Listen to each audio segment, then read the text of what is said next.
Ladies and gentlemen, boys and girls, what's happening? Look, I know I switched it around a little bit, right? We spiced it up. Different things are going on here.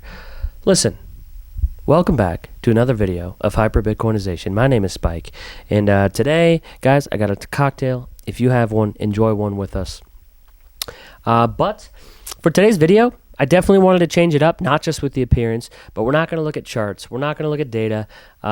It's just going to be a simple kind of bullshit conversation with me and you guys. So hope you enjoy it.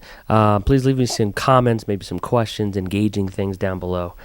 Just because I want to build off the community. I want to know what you guys think. That helps me think of creative videos. But what we have in store today, vodka. Also, I asked AI, because I was stuck on content creation, what are a few questions that you would ask somebody who's been involved in Bitcoin for the last 8 years? Provide some pretty interesting, questions. And I'm shocked. Actually, it's got some pretty good questions. So, 1, initial interest. What initially drew you to Bitcoin 8 years ago? It was all by accident. Stumbled upon it by accident.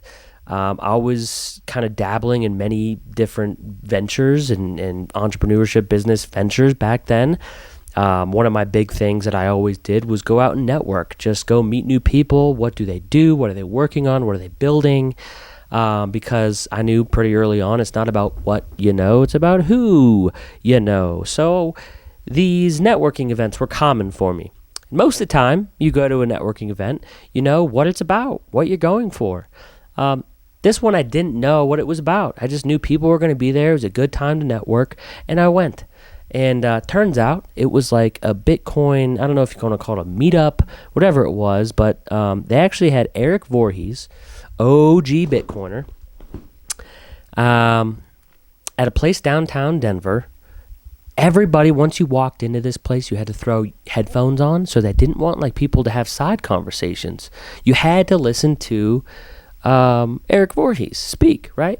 First time ever that I had seen that happen. I thought that was pretty cool. Anyways, so I get to this event. Now I know there's a bunch of Bitcoin posters. People are talking about it. It's about Bitcoin. The talk goes about an hour, and then you were able to like market and chat with people. And just remember having a few conversations of people talking about how awesome it was, how cool it was, the freedom aspect of it, which, hey, look at that, different side of the room today.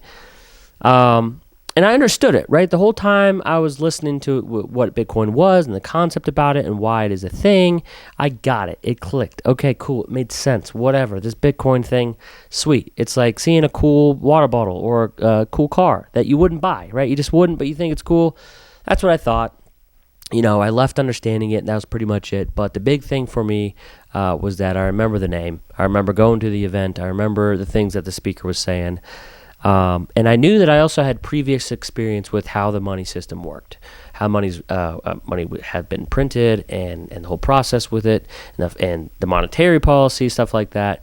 So I kind of tied all that together, and again, didn't want to buy it. Kept looking at it for months and months and just looking at the price, right? And seeing it everywhere. Like, when you tell your phone or you're like talking to your friends or something, you're having a conversation, and then the next few days you're getting ads with like what you were talking about. That's what this was. I could not stop seeing Bitcoin on like social media, Facebook videos, whatever. So I said, dang it. I went to this dang conference, which was all by accident. I keep seeing this freaking thing all over. I might as well put some money into it. So anyways, that's how I initially got drawn to Bitcoin. It was all just by accident. Just happened to be in the right time and place with that conference. And also, I guess, just I had the knowledge on the system, and I didn't really like the system. So having it have a good thought in my head instead of a bad thought probably helped that situation out. But that was my initial thought and experience getting into Bitcoin. Question 2 is titled First Investment. What was your first experience buying Bitcoin like? So that's an interesting question too. First experience was easy. I used Coinbase as my exchange, and thought it was interesting that they had like a fee associated with that, because I hadn't done Well, I mean, yeah, I guess that makes sense. Everybody else would have had a fee similar. So, what I thought was weird, because I don't remember fractional shares back then. I don't think they were a thing just yet. But, you purchase your Bitcoin and it tells you get 0.00000 whatever, something of Bitcoin. You're like, well, that's kind of weird. How do I know how much that is, right? I didn't even know the eighth decimal place type of thing during that time. And so I thought that was a little weird, just seeing it in my wallet. At that time, there were only 2 other coins that you can purchase if one wanted to, which was Litecoin and Ethereum. Those were the 3 that were on Coinbase: Bitcoin, Ethereum, and Litecoin. Don't recall investing in either of those 2 during that first initial investment, but I thought it was a pretty easy process through Coinbase. And yeah, I guess that's probably it for that question. Question 3, learning curve.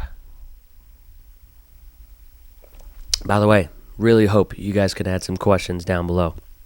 Things that you're curious about, things I can help you out with, anything, whatever. What were some of the biggest challenges you faced when you first started with Bitcoin? Bam, big one right off the top. Bitcoin was freaking complicated. It was so hard to understand. I got the main idea of it, right? Like, okay, if Edison told you, like, oh, imagine like you could light up a room. Like, all the rooms are always so dark, right? I just want to light it up. Like, you get the idea, but when he's explaining to you how the electricity works and how it gets to the bulb and X, Y, or Z, the grounding, you're like lost, right? You don't understand it, but you get the main concept. That was the biggest thing to overcome, is learning, okay, I get it's a cool concept. Why is it going to work? Why should I put more of my money into it? And that led me down like a 6 to 8 month rabbit hole where literally all day, every day was eat, sleep, and shit Bitcoin. I didn't have a job then. I was just kind of hanging out. I had the free time, and I literally used all of it up with YouTube videos, man. YouTube videos, like 18 hours a day. And some of it was like watching the same video 10 times. I'm like, I got to get it. What am I not getting? There's something here I got to get. And you learn the whole process of blockchain and the cypherpunks and cryptography and the Byzantine generals problem, economics, printing money. Like, you go down the whole thing.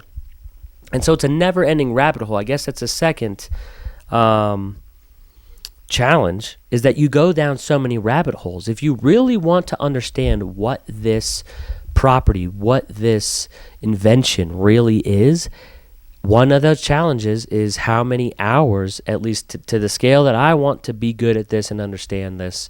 It takes a lot of hours, a lot of research, a lot of time, a lot of dedication, a lot of confusion. That's a big challenge. What else did I challenge? A lot of the challenge was not being able to really talk about it with anybody, because everybody thought it was a scam. I thought it was weird, didn't understand it also. Most of the people that I knew didn't really care about stuff like that, right? Like, they wanted to party, they wanted to drink, like people I could have those close conversations with. So that was a challenge, and still to this day, a challenge. There's great friends, great families of mine that has still not looked into Bitcoin, not put 30 minutes into figuring out what it is. And, I've been talking about it for 8 years. That's a challenge in itself. Man, my first bear market, that was a challenge. What was challenging was also when the price kept going up and I kept looking at my wallet and I was making more money. I honestly thought that the Satoshis were going up, but they weren't. Duh, it's $1 that goes up, right? The other challenge for me, though, was as the price was going up and I put in the same amount of money I just put in last time, whenever that was, I looked, and for the first time I realized I just bought less Satoshis, 0.0000 of whatever, than I did the previous time. So, oh my gosh, as much as this continues to go up, I'm going to have to continue to buy less and less Bitcoin each time. I got to start accumulating as much as I can. That was the next challenge.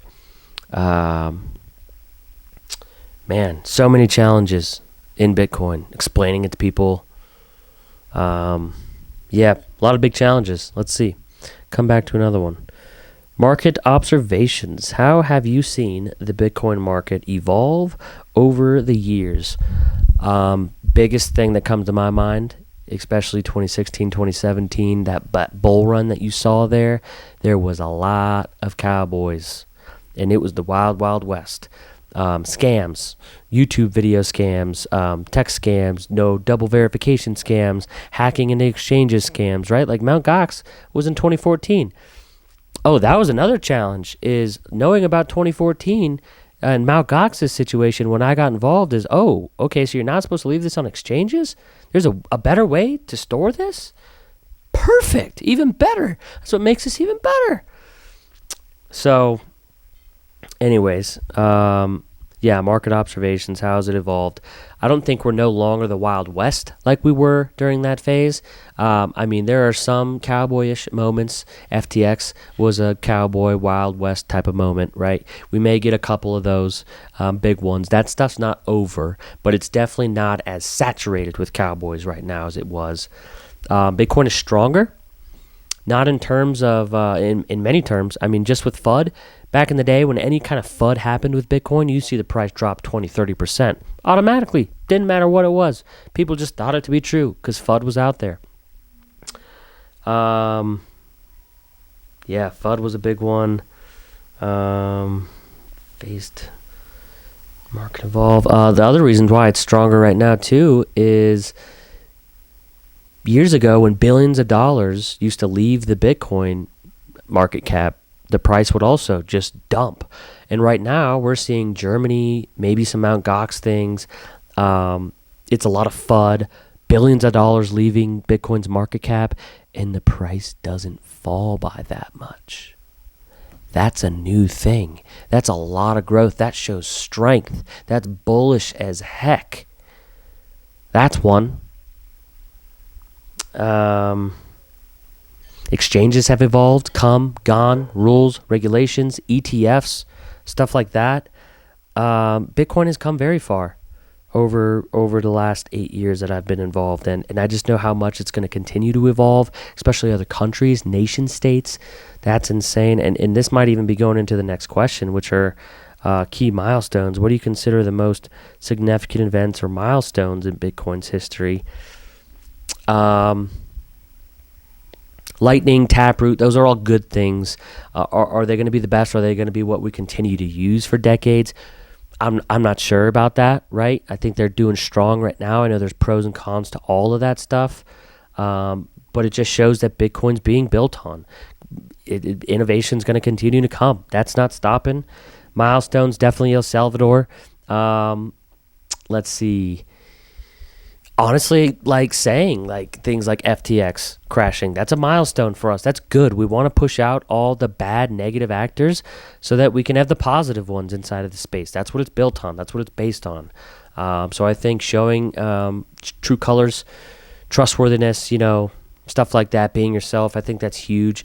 I think that's what's been going on. So that's big milestone for sure. And then right now what we're seeing is actually Bitcoin being more of like in the political space, right? Like this is actually a topic on the presidential candidates this year in 2024. And it never really has been in the past. So is this the first time that it's going to happen? And then moving forward every 4 years, every presidential election, Bitcoin just becomes a bigger and bigger topic of discussion? This is a first. We'll see how it plays out. Investment strategy. How has your investment strategy changed over time? Well, there was a handful of times throughout my 8 years I've been able and lucky enough to get my hands on a really big, nice lump sum of money somehow.